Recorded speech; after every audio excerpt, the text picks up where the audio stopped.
మొన్న సభలో మంత్రి కోమిటిరెడ్డి వెంకటరెడ్డి వ్యాఖ్యలతో తీవ్ర మనస్తాపం చెంది శాసనసభలో ఎమోషనల్ అయిన బీఆర్ఎస్ మాజీ మంత్రి ఎమ్మెల్యే వేముల ప్రశాంత్ రెడ్డి, నేను చనిపోతే నా పార్థివ దేహంపై జాతీయ జెండా కప్పుతారు, అతి కొద్ది మందికే దక్కే గౌరవాన్ని నేను పొందాను.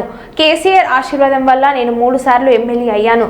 4 ఏళ్లు మిషన్ భగీరథ వైస్ చైర్మన్ గా, 5 ఏళ్లు మంత్రిగా పనిచేశాను. భగవంతుడు నాకు ఇచ్చిన శక్తి మేరకు పనిచేశాను. సభలో మాట్లాడుతుంటే సభ్యులు అంతరాయం కలిగిస్తున్నారు, అది లేకుండా చూడాలని సభకి విజ్ఞప్తి చేస్తున్నానని బీఆర్ఎస్ మాజీ మంత్రి ఎమ్మెల్యే వేముల ప్రశాంత్ రెడ్డి అన్నారు. వరుసగా ఈ శాసనసభకు ఎన్నికవుతూ వస్తా ఉన్నాను అధ్యక్ష.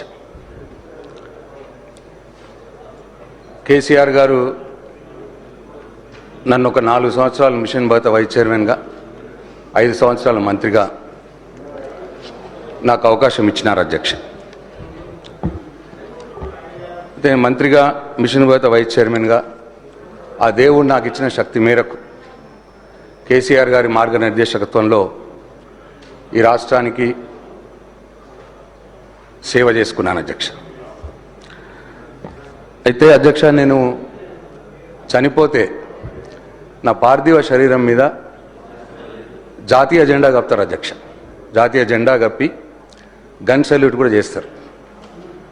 అట్లా ఈ రాష్ట్రంలో చాలా కొద్ది మందికి ఆ గౌరవం ఉన్నది అధ్యక్ష. ఆ కొద్ది మందిలో నేను ఒక్కని.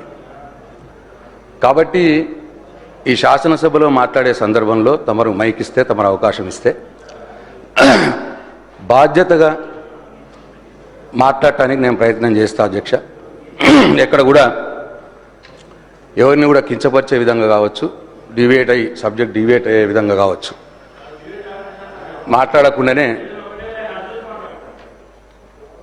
అధ్యక్ష, ఇటువంటి దయచేసి సభను ఆర్డర్లో పెట్టి నాకు ఇంటరప్షన్స్ లేకుండా నేను చెప్పిన తర్వాతే